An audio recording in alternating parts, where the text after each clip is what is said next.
The day started like any other for the FBI agents conducting routine surveillance operations in their assigned area.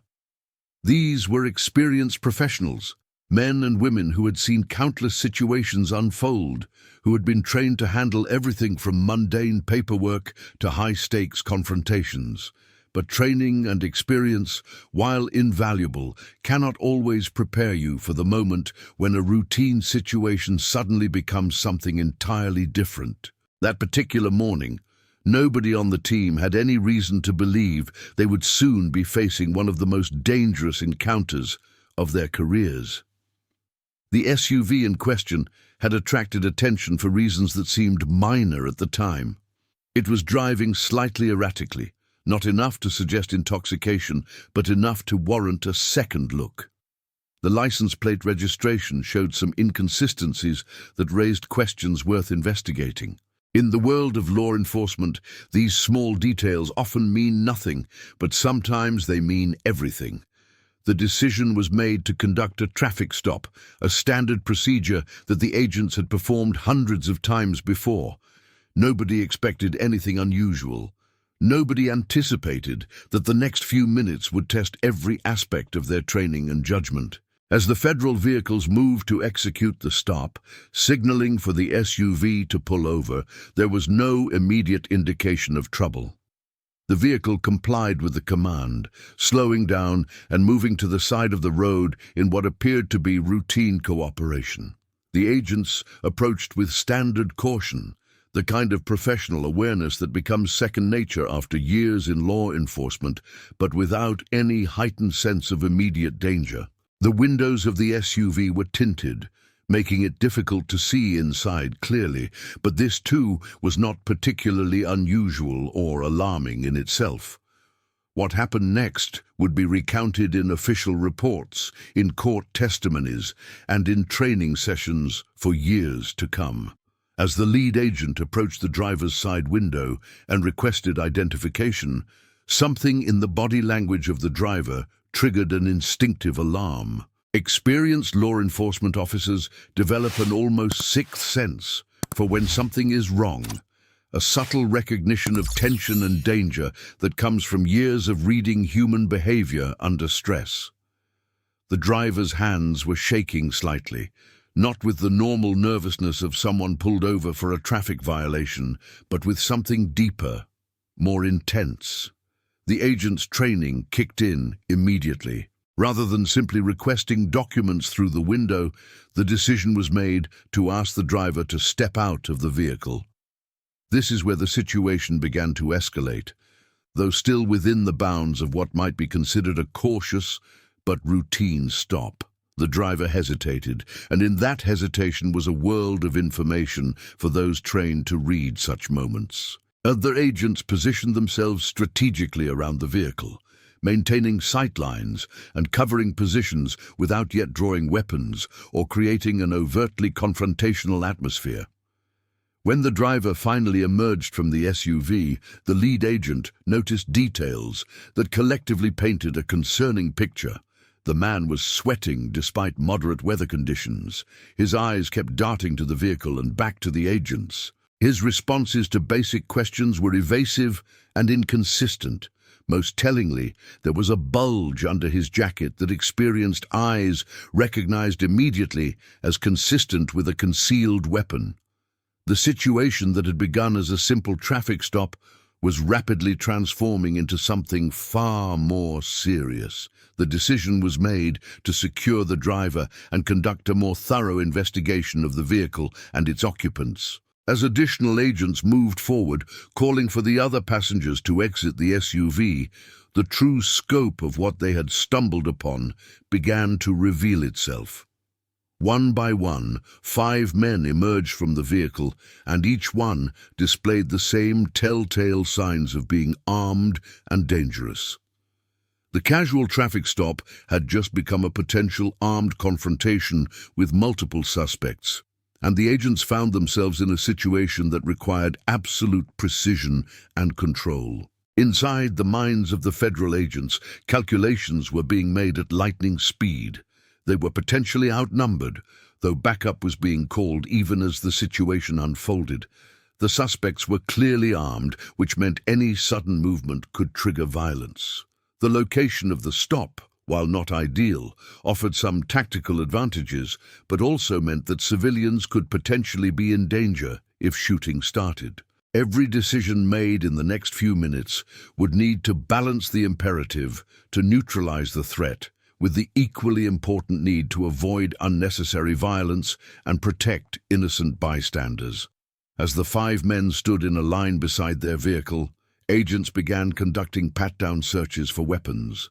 The first search confirmed what everyone had already suspected. The driver was indeed armed with a loaded handgun concealed in a shoulder holster. The second passenger produced another weapon, then another. By the time all 5 men had been searched, the agents had recovered 5 handguns, 2 of which had been illegally modified, and 1 of which had been reported stolen in connection with an armed robbery 3 states away. What had started as a traffic stop had uncovered what was clearly a criminal operation in progress. But the weapons were only the beginning.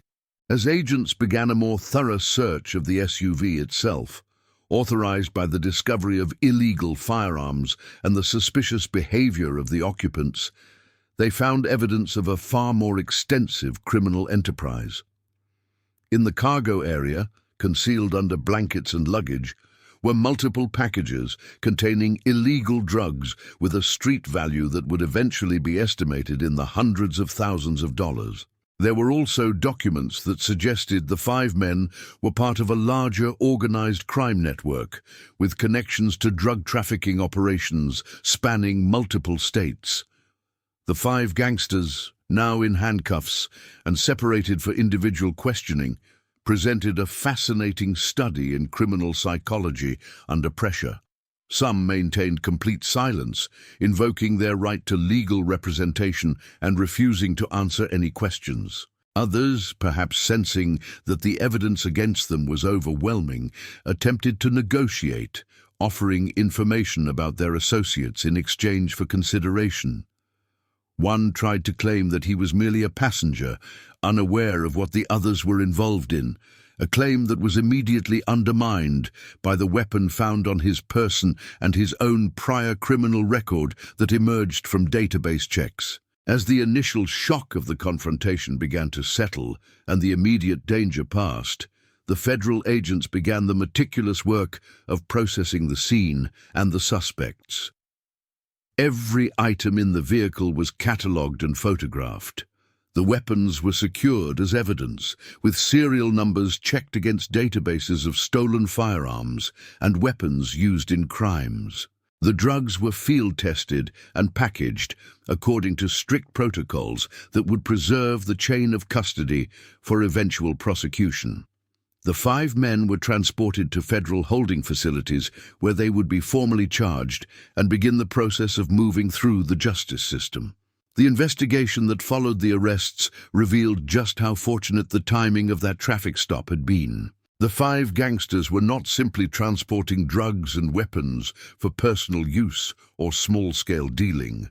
They were part of a sophisticated criminal network that had been operating for years, moving narcotics across state lines, distributing weapons to other criminal organizations, and using violence to maintain control over their territory and operations. The documents and electronic devices seized from the vehicle provided investigators with a treasure trove of information about the network's operations, leading to additional arrests in multiple states over the following months. What made this case particularly significant was what it revealed about the methods and organization of modern criminal enterprises. These were not stereotypical street-level criminals operating on impulse and desperation. These were men who had invested in their criminal careers, who had developed connections and systems, who moved substantial quantities of contraband with a level of sophistication that rivaled legitimate businesses. They used encrypted communications. They maintained detailed records of transactions. They had protocols for avoiding detection and dealing with law enforcement encounters. And yet, Despite all their planning and precautions, a simple traffic stop had brought their operation crashing down. The interrogations of the 5 suspects, conducted over days and weeks following their arrest, provided fascinating insights into how they had operated and, more importantly, how they had been caught. Several of them eventually cooperated with investigators, motivated by the overwhelming evidence against them and the prospect of reduced sentences in exchange for testimony against higher-ranking members of their organization. Through their statements, a picture emerged of a criminal network that had been successful for years precisely because it had avoided the kind of attention that came from violent crimes and public incidents. The irony was not lost on investigators that such a sophisticated operation had been compromised by something as mundane as erratic driving and improper vehicle registration. The gangsters themselves had violated one of the fundamental rules of successful criminal operation: never give law enforcement a reason to look at you. By failing to maintain their vehicle properly and driving in a manner that attracted attention, they had created the very situation they had spent years trying to avoid. It was a reminder that in criminal enterprises, as in many endeavors, success depends not just on the big decisions, but on attending to countless small details, any one of which can lead to catastrophic failure. The weapons recovered from the vehicle, and the suspects told their own story. Forensic analysis linked several of them to unsolved crimes in different jurisdictions. One had been used in an armed robbery where a clerk had been wounded. Another matched ballistic evidence from a shooting that had occurred months earlier. The stolen weapon had been taken during a home invasion where an elderly couple had been terrorized. Each gun represented not just a violation of weapons laws, but a connection to real victims, real crimes, real harm inflicted on innocent people. The 5 men in custody were not simply drug dealers or petty criminals. They were individuals whose activities had created ripples of violence and suffering across multiple communities. The legal proceedings that followed the arrests were complex and lengthy. Federal prosecutors built cases that included charges for drug trafficking, illegal weapons possession, transportation of stolen property across state lines, and conspiracy. Some of the suspects faced additional charges related to specific crimes that were linked to the weapons or to information found on their electronic devices. Defense attorneys attempted various strategies, from challenging the legality of the initial traffic stop to arguing that their clients were merely low-level participants in operations controlled by others. But the evidence was substantial and well documented, and the outcome was never really in doubt. During the trials, the full scope of the criminal network's activities became public knowledge. Witnesses testified about how the organization had operated, moving drugs from source points to distribution networks, how they had acquired and trafficked weapons, how they had used intimidation and violence to maintain their position in the criminal hierarchy. Financial experts presented analysis showing how hundreds of thousands of dollars had moved through the organization, how profits had been laundered through legitimate businesses and offshore accounts. The portrait that emerged was of a criminal enterprise that had operated with impressive efficiency and coordination for years before that one fateful traffic stop brought it all to an end. The sentences handed down reflected the seriousness of the crimes and the extent of the criminal activity. The 5 gangsters received prison terms ranging from 15 to 30 years, with the longest sentences going to those identified as leaders and organizers rather than mere participants. The judge, in explaining the sentences, spoke about the harm caused to communities by drug trafficking and illegal weapons, about the dangers posed by individuals willing to arm themselves and operate outside the law, and about the need for punishments that would both deter others and protect the public from dangerous criminals. For the federal agents who had conducted that initial traffic stop, the case became a reminder of why vigilance and proper procedure matter in every encounter. no matter how routine it might seem at first. The instincts that had prompted the lead agent to recognize something wrong, the training that had guided the team's response as the situation escalated, the professionalism that had allowed them to secure 5 armed suspects without any shots being fired. All of these factors had contributed to a successful outcome that might easily have gone very differently. The case was used in subsequent training sessions as an example of how to handle an evolving threat situation, how to recognize danger signs, and how to respond with appropriate force while avoiding unnecessary violence. The impact of those arrests extended far beyond the 5 individuals taken into custody that day. The information recovered from the vehicle and from cooperating suspects led to a wider investigation that eventually dismantled much of the criminal network they had been part of. Additional arrests were made, other trafficking routes were identified and interdicted, financial assets were seized, and relationships between criminal organizations were exposed. What had started as a simple traffic stop had triggered a cascade of law enforcement actions that significantly disrupted organized crime operations across multiple states. Looking back at how everything unfolded, several key factors determined the outcome. The agents' adherence to proper procedure ensured that all evidence collected would be admissible in court, and that the arrests would withstand legal challenges. Their situational awareness and ability to recognize danger signs allowed them to take control of the situation before it could escalate into violence. Their professionalism under pressure, maintaining composure and making sound tactical decisions, even as they realized they were facing 5 armed suspects, demonstrated the value of training and experience. And perhaps most importantly, their willingness to treat what could have been dismissed as a minor traffic violation as worthy of proper investigation showed why attention to detail matters in law enforcement. The 5 gangsters, sitting in federal prison cells, had years to contemplate how a simple traffic stop had destroyed their criminal enterprise and cost them their freedom. The organization they had been part of was dismantled, their associates were arrested, and their carefully constructed criminal careers had ended because someone had driven erratically and failed to properly register a vehicle. It was a harsh lesson in how the smallest mistakes can have catastrophic consequences, how success in any endeavor, even criminal endeavors, requires constant attention to detail, and how overconfidence can blind people to risks that should be obvious.